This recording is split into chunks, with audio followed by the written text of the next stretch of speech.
네, 안녕하세요. 네, 반갑습니다. 예, 돈이머니 두 번째 시간이고요. 네. 오늘도 네. 전문가, 네. 재무 전문가 이광우 선생님 나오셨습니다. 네, 반갑습니다. 네, 반갑습니다.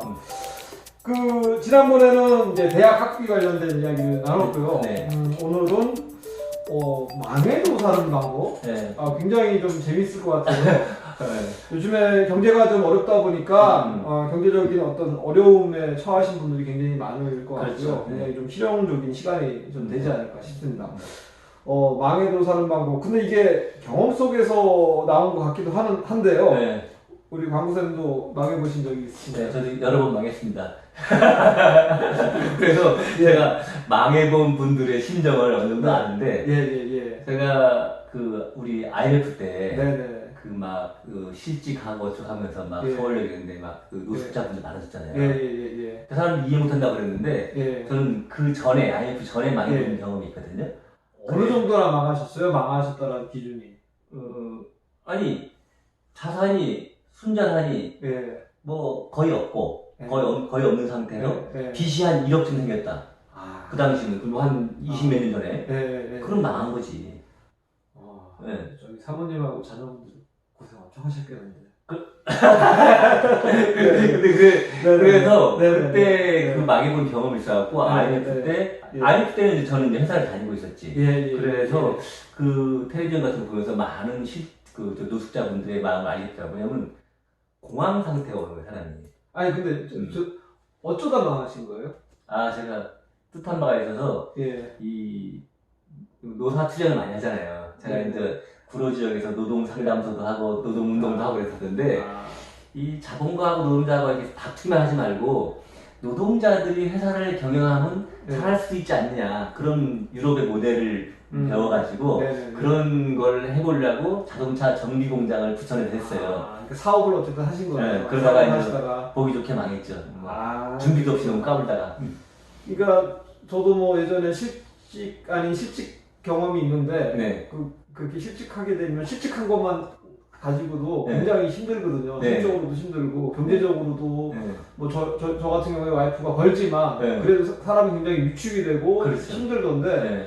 그렇게 막 자산도 거의 없고 빚이 1억이고 하고 굉장히 힘드셨을 것 같은데요. 네, 굉장히 힘들었죠. 그래서 제가 막 이것저것 여러 가지 많이 했죠. 많이 했는데 진짜 그때 느낀 건 뭐냐면 어려울 때 진짜 돈이 없어서 어려운 점도 있지만 그거보다는 제일 큰 건 스스로 절망감을 느끼는 겁니다.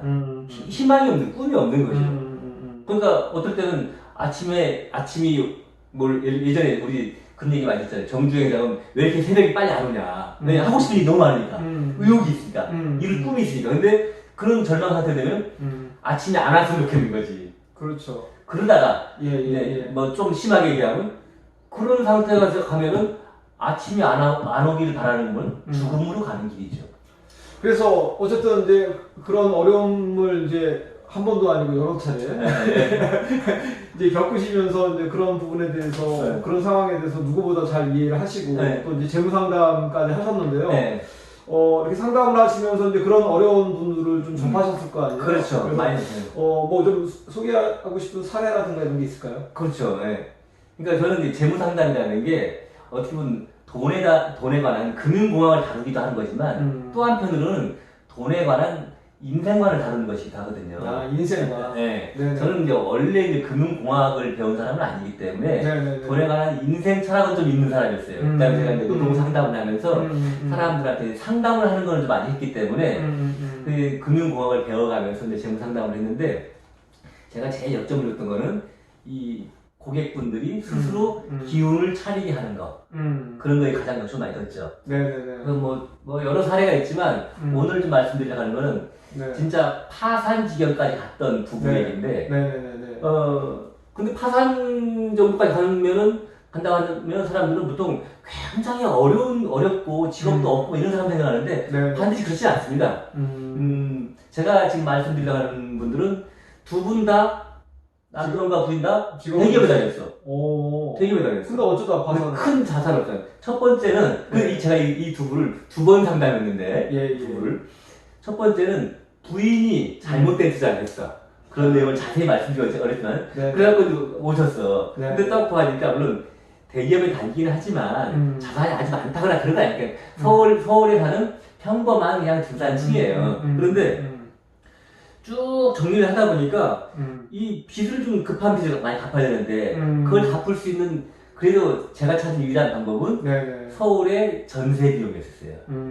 아 이거를 좀 더 좀 싼 전세집으로 가면은 상당한 급한 빚을 갚겠다. 그래서 서울 외곽 도시로 이사 가면 어떻겠냐 했죠. 근데 의외로 이분이 그걸 받아들였어. 그래서 이제 가갖고 급한 그걸 해결했죠. 네네네네. 그런데 그러고 나서 한 2년쯤 후에 또 오셨어요 이분이. 그런데 이번에는 뭐냐면 요즘은 그런 경우 많지 않고 보증 쓰는 거 거의 안 하잖아요. 그 당시만 해도 일부 있었어. 그래가지고 남편분이 고향 친구분한테 또 이제 과거에 자기 본인도 그 친구한테 도움을 많이 받아섰으니까 또 또 나무라 할 수 없어서 보증서 따기 잘못된 거야. 그럼 똑같이 또 이제 어려움 처해졌네? 그렇죠. 근데 대기업 다니고 그러니까 이제 월급도 압류도 들어오고 막 그럴 거 아니에요. 그런 어려운 상황에서 어떻게 해결할까 했는데, 두 번째는 이 부인이 앞에 첫 번째 상당한 걸 생각해서 자기 나름대로 해법을 가지고 왔더라고. 약간. 뭐냐면, 시어머니를 모시고 살고 있었는데, 시어머니를 그 시누이, 남편 여동생 댁으로 모시는 걸로 이렇게 상당한 정도의 조정을 해갖고 온 거예요. 그러면 이제 좀 작은 집으로 갈 수 있잖아요. 그래서 또 더 작은 전셋집으로 가면서 그 차익을 가지고 급한 빚을 갚는 거죠. 그리고 또 지출도 여러 가지 조정을 해야 될 거 아니에요. 그 중에 하나 참 눈물 나는 거예요. 뭐냐면 어느 부모든지 자식에 대한 투자는 하고 싶은 거거든.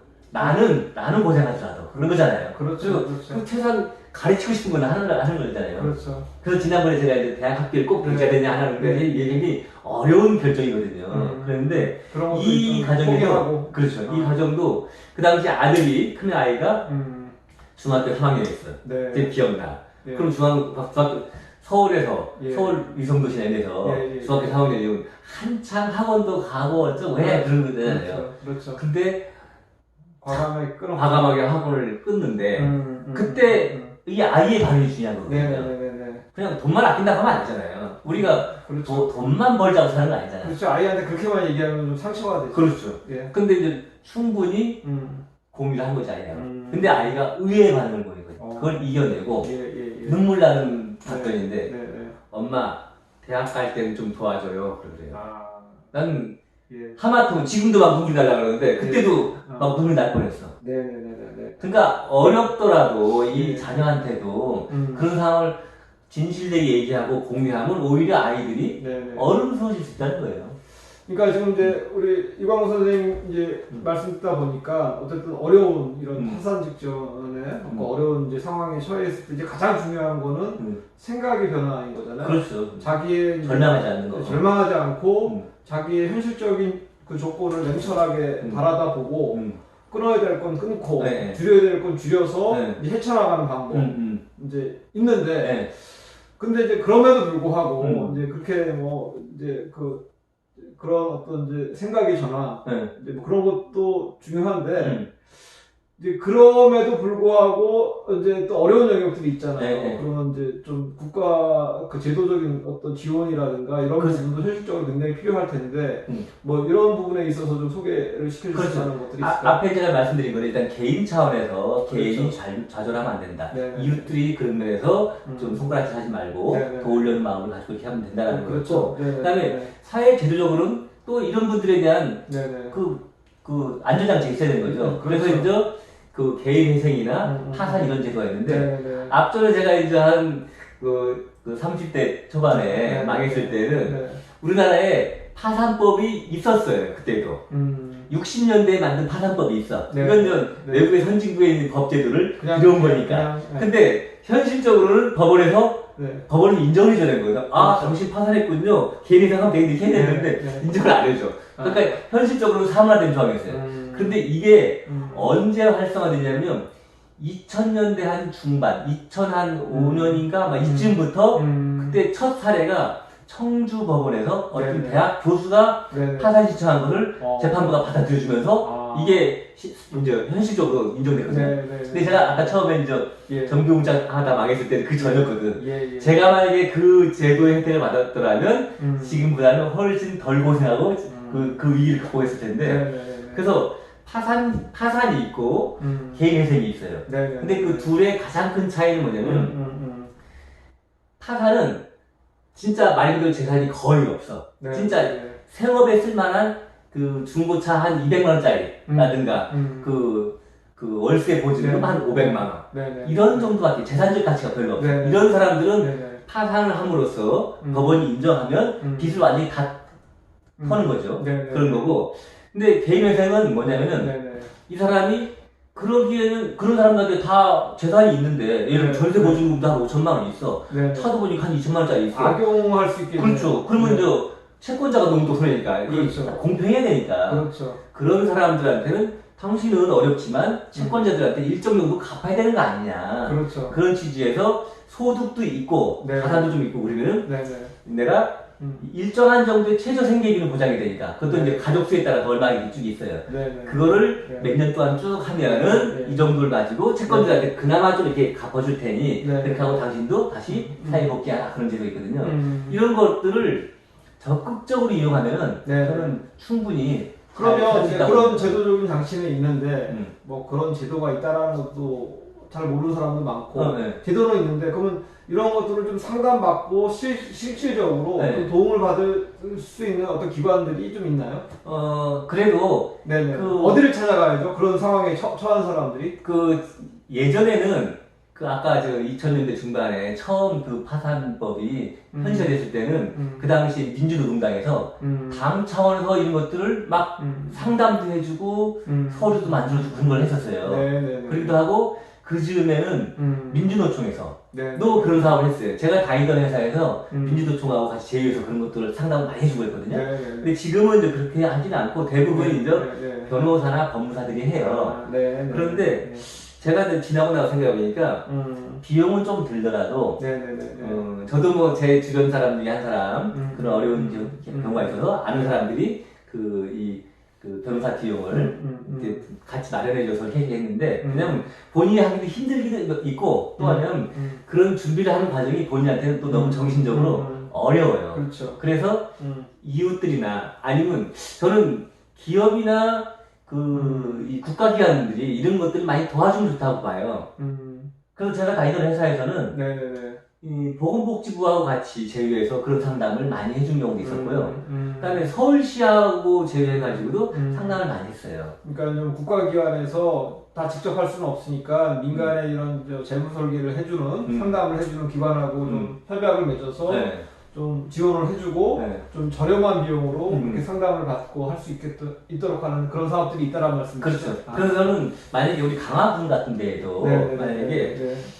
예산을 좀 잘 쓴다면 그러니까 무슨 이런 그 도로 만들고 저 마을회관 만들고 네네. 이런 데만 예산을 쓸 게 아니라 네네. 이렇게 좀 눈에 보이진 않지만 사람들한테 재무적 힘을 줄 수 있는 이런 데 좀 예산을 그런 편성하면 지원 사업을 좀 하면 좋겠다. 네, 그러면 훨씬 더 많은 네네. 사람들이 기운을 낼 수 있지 않겠냐 그런 그러게요. 생각을 합니다. 강화에 근데 그런 좀 재무 상담을 할 수 있는 그런 회사가 좀 있는지 모르겠는데 제가 알기로는 뭐 없는 것 같아요. 저는 뭐 안 되면- 개인적으로 뭐 저한테 이제 문의가 오는 경우에 조금 대의적으로 빨리 도와드리는 우리 경우 이광수 선생님이 이제 회사를 좀 차리면 차리셔도 좋겠다라는 생각이 들고요. 네. 예, 오늘 뭐 좀 추가로 더 하실 말씀이 있으시죠? 아니 됐고요. 네네. 그 네네. 내용 됐고 제가 네네. 이게 2년 전에 쓴 책인데 이거 제가 소개시켜드리려고. 이것도 하시죠. 네네. 제가 그런 재무 상담한 내용을 네네. 많이 좀 네네. 쉽게 읽을 수 있는 식으로 네. 쓴 건데 네네네. 우리 그 청취자분들 네네. 중에서 원하는 분들 있으면 네네네. 일정 정도는 그냥 무상으로 드릴 수 있습니다. 네네네. 알겠습니다. 저희 제가 강한뉴스에 있잖아요. 강한뉴스에도 이제 책이 좀 있으니까요. 네. 필요하신 분은 강한뉴스 찾아오셔도 좋을 것 같고요. 네. 네. 우리 이광수 선생님한테 연락하셔서 책을 좀 받으시면 좋을 것 같습니다. 예, 오늘 돈이원이 이제 두 번째 시간이었습니다. 네. 예, 오늘도 좀 유익한 시간이 아니었나라는 생각이 들고요. 짧은 시간 동안에 이렇게 전달하다 보니까 좀 이제 또 충분히 충분한 어떤 개별 사례마다 좀 다른 그 차이가 있잖아요. 네. 조금 더 상담을 받아보고 싶으시거나 조금 더 내용을 좀 알고 싶은 분들은 강한수 연락을 해주셔도 좋고요. 또 보시면 아까 소개해드렸던 이 책을 또 받으실 수도 있으니까 연락을 주시기 바랍니다. 예, 오늘 우리머니 두 번째 시간 마치도록 하겠습니다. 네, 고맙습니다. 네, 감사합니다.